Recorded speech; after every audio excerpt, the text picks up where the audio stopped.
எப்போவுமே ஒரே மாதிரி செய்யாமல் இது போல் இதை பாருங்கள் எவ்வளோ உள்ள சாஃப்டாக இருக்குது. சப்பாத்தி எவ்வளோ பரோட்டா சாஃப்டாக இருக்குது பாருங்கள்.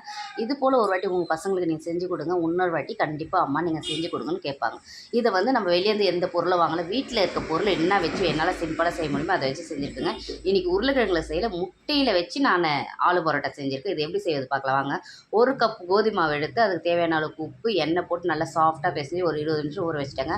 ஒரு 4 முட்டை எடுத்து அதில் உப்பு போட்டு நல்லா வேக வச்சு எடுத்து அதை நல்லா துருவி எடுத்துட்டு அதுக்கு தேவையான அளவுக்கு ஒரே ஒரு வெங்காயம் நல்லா பொடிசாக கட் பண்ணி, ஒரு பச்சை மிளகா, கொஞ்சம் கொத்தமல்லி, ஒரு அரை லெமன் போட்டு பாருங்க, அந்த டேஸ்ட்டே மாற்றிடுங்க. கரம் மசாலா, சீரகத்தூள், மிளகாத்தூள், மஞ்சத்தூள், தேவையான அளவுக்கு உப்புங்க. இந்த சப்பாத்தி உருண்டை வந்து நல்லா பெருசு பெருசாக பிடிக்கணும். ஏன்னா இது பரோட்டா செய்யறதுனால உள்ள ஸ்டப்பிங் வைக்கிறதுனால உருண்டை வந்து நல்லா பெருசாக இருந்தால் மட்டும் தான் நம்மளுக்கு ஸ்டப்பிங் உள்ளே நிற்குங்க.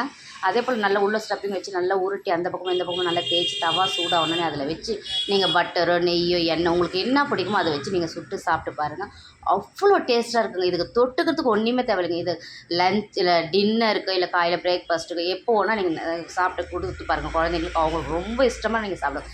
வீட்டில் நம்மக்கிட்ட என்ன இருக்கோ அதை வச்சு நீங்கள் செஞ்சு பாருங்கள் ஆலு பரோட்டாவை. இது தான் செய்யணும்னு அவசியம் இல்லைங்க. நம்ம பன்னீர் வச்சு செய்யலாம், வெஜிடபிள் வச்சு செய்யலாம், எல்லாமே வச்சு நம்ம செய்ய முடியுங்க நம்மளால். எது வேணாலும் வச்சு ட்ரை பண்ணுங்கள். நல்லா சாஃப்டாகவும் நல்லா சூப்பராகவும் வந்ததுங்க. இது ஸ்டவ்வோட சமைங்க, லவ்வோட சமைங்க.